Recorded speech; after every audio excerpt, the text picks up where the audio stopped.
相信很多人都有收过要你加 LINE 的投资简讯哦，但你可能不知道，只是因为好奇按下加入，就有机会让自己陷入投资诈骗的圈套，还有人因此被骗了上千万元。到底这些简讯的背后都是怎么运作的？今天就让我们一起来聊聊简讯诈骗吧。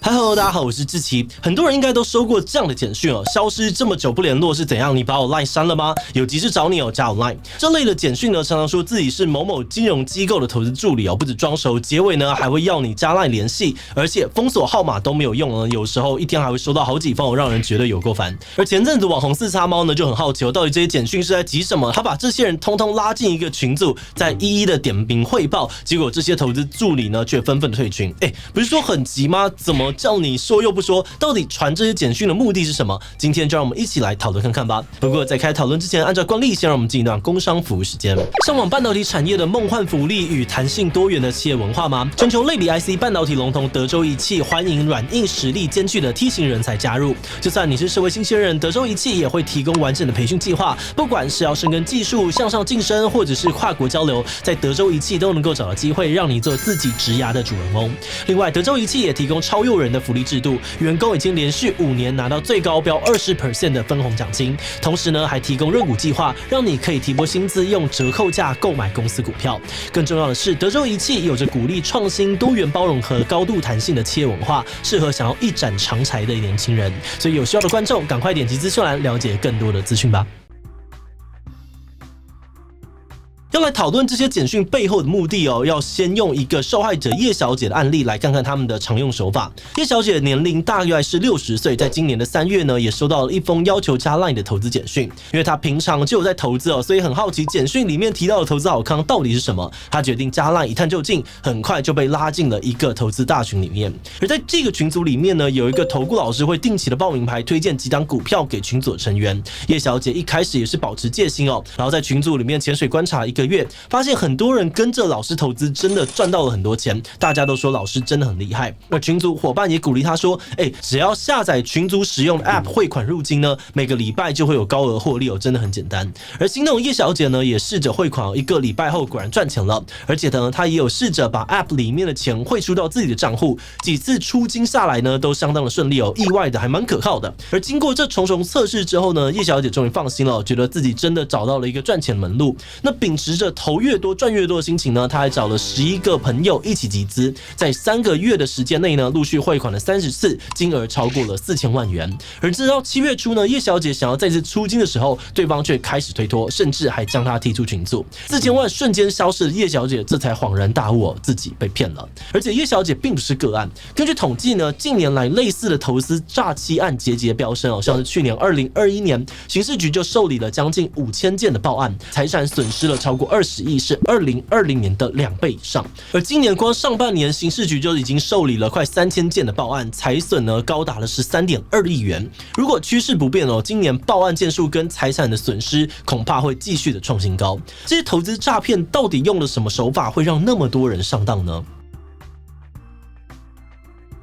根据刑事警察局的分析哦，其实这些投资诈骗案件都有固定的套路，可以分成拉入、洗脑、收割3个阶段，让你不知不觉踏入诈骗集团的陷阱之中。首先是第一步拉入哦，指的是尽可能的把更多的人拉进群组里面。诈骗集团会透过电话简讯啊、脸书社团或者是通讯软体乱枪打鸟，传送大量的投资广告，甚至是假冒知名的金融机构。那很多人一时不察，误以为是正派经营的公司，就可能会加 LINE 进入他们的投资群组里面。而人拉进来之后，接着就是第2步洗脑。专门侦办诈欺案件的警察表示呢，为了让洗脑成功，这些群组里面的成员大致上都会有3个基本人设。首先是眼光精准像股神一般存在的投顾老师，再来是年轻貌美的投资助理，在受害者提出质疑的时候呢，负责嘘寒问暖，安抚他们的情绪。而最后呢，则是左一句老师英明，右一句感谢老师的庄脚们，他负责炒热气氛，还有贴出各种赚饱饱的对账单，增加可信度。群组在这些人一搭一唱之下，营造出了稳赚不赔、高额获利的假象，甚至煽动疯魔的情绪，让你怕自己慢一步上车就少赚很多钱。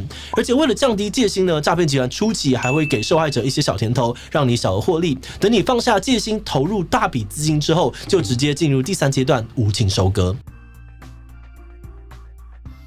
投资诈骗的种类很多，从标股、期货、外汇到虚拟货币都有，但基本上面呢，比较常见的收割手法有以下2种。第一种就是叶小姐预造类型哦，投资集团呢会打造出即可乱真的假投资平台，号称只要汇款或者加入会员，他们就会用你的钱帮你投资赚钱。那一开始他们可能也真的可以让你提前出来，但等到要收割的时候呢，你想要把钱拿出来，对方就会先要求你付保证金啊、管理费、海外手续费等等，甚至说你操作不当哦，必须要付大笔的违约金才能够出金。那等到受害者被榨干最后1毛钱之后呢，他们就会关闭平台或是封锁受害者。那这种手法呢，其实你的资金是直接进到了诈骗集团的口袋，从头到尾都没有被拿去投资过。但还有另外一种更高明的手法，是让你自己拿钱去投资，连汇款给诈骗集团都不用。首先，诈骗集团会推荐你去投资一些报酬率有几十、几百倍的香港标股，但实际上这些标股呢，通常都是流动性跟价格很低的冷门股票，也就是所谓的仙股，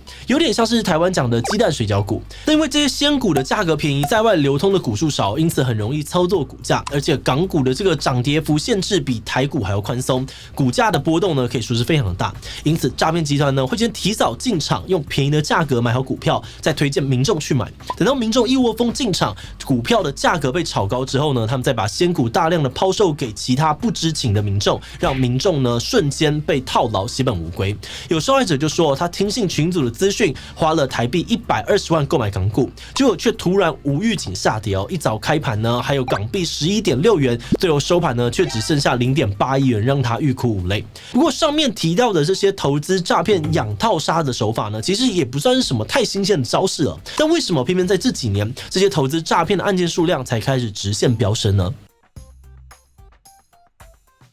投资诈骗案件连年升高，其实跟科技的进展有一点关系。根据警方的说法，现在的诈骗集团呢，不只是专业分工，形成了完整的诈骗产业链，甚至还出现了非常专业的诈骗系统商，提供一条龙的诈骗产品。这些诈骗系统商的成员呢，可能来自世界各地，他们透过加密软体联络，再用虚拟货币付款，打造出很厉害的诈骗服务，像是手把手教你投资诈骗的商业模式，直接帮你做出假投资平台，提供潜在受害者名单，甚至连员工都可以帮你准备好。接着呢，就像饮料店一样开放加盟，只要付钱就可以一起来骗。另外，他们也会利用像是猫池的通信设备可以同时读取128张的电话卡，瞬间虚构出上百台的手机。不管是要发送装手简讯啊，还是要注册大量的装脚账号，都轻而易举。根据 NCC 的调查呢，那些烦人的装手简讯几乎都是透过机器人随机发送，所以呢，你封锁一个还有千千万万个。尤其 iOS 的 iMessage 功能呢是免费的，就成为了诈骗集团发送简讯的主要管道。那广发简讯还是比较低阶的做法，你可能听说过那种利用交友软体跟被害人谈情说爱，最后在养套杀的手法。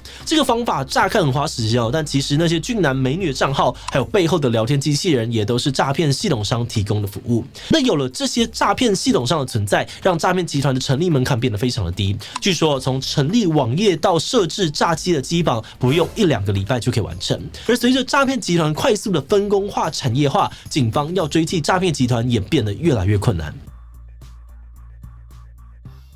对于警方来说，追查诈骗呢，就像在跟时间赛跑，第一时间及时防堵最重要。如果没有及时冻结账户，一旦车手把钱领光，事后追查其实很耗时费力。但投资诈骗最刁钻的是，民众从投入资金到发生诈骗，往往已经过了好几个月，赃款也早就已经不知去向。再来是因为科技的进步，投资诈骗也会使用 VPN 来藏匿自己的位置，让查缉的难度大增。即使真的从下游的车手追查到上游的幕后首脑，台湾和许多国家没有司法互助机制，只要罪犯没有入境台湾，检警单位顶多只能够发布通缉。而再来，因为投资诈骗涉及的违法行为很多，包含了像是诈骗啊、洗钱、操纵股市等等，各自分属不同的主管机关，让侦查过程的沟通成本很高。不过，眼看这个问题越来越严重，7月中行政院也宣布将会投入14亿的经费，结合内政部、金管会、法务部还有高检署跨部会成立打诈国家队，希望能够有效的阻止手法日新月异的诈骗集团。但这是不是真的能够解决诈骗泛滥的问题呢？这就有待观察了。在进入观点以前呢，我们要先特别感谢志祺七七的所有会员哦，因为有了大家的支持跟赞助，我们才能够持续的制作这样子重要的议题。那如果你愿意支持我们走得更远，欢迎点击资讯上的这个链接加入我们的会员，或者也可以用超级感谢小额支持我们。那回到今天的内容，一开始我们想说，这么奇怪的投资简讯，怎么可能有人被骗？但我们在找资料的时候发现哦，现今诈骗集团呢，真的已经很先进了，用科技结合一些行销理论，要完全躲过真的不容易。比如说，他们会把民众分类成不同的类型哦，再依据不同的个性、经济能力，设计出不一样的骗局。有钱的骗你投资，没钱的骗你出国工作。另外还有网购包裹啊、解除分歧、恋爱交友等等的诈骗。诈骗集团已经进化到能够精准的瞄准每个人的弱点出手。一般人想要在这些圈套当中全身而退，真的是越来越困难。那我们要怎么阻挡这些诈骗集团的攻势呢？以简讯来说，最简单的做法就是将 iMessage 的功能关闭，而 Android 系统的话呢，可以尝试开启阻挡垃圾讯息的功能。另外，在投资前呢，也记得慎选合法的平台，不要轻信来路不明、号称有高报酬的投资管道，可能比较有机会避开被诈骗的风险。那当然也要再次的提醒哦，如果有任何的疑虑，其实可以直接拨打165反诈骗咨询专线请求协助哦。那最后，我们也想要问大家，收到一些号称有好康的简讯，你都会怎么处理呢？当然是直接删除加封锁设黑名单啊，好康怎么可能轮到我？笔会好奇点进去看到底要干嘛？这种简讯实在太多了，我都放着不处理。其他留言告诉我们吧。最后，如果你喜欢今天的影片，欢迎分享出去，让更多人知道投资简讯诈骗。此外呢，也可以点击这个地方看看运财广告以及柬埔寨诈骗产业的讨论。那么今天的志祺七七就到这边告一段落，我们就明晚再见喽。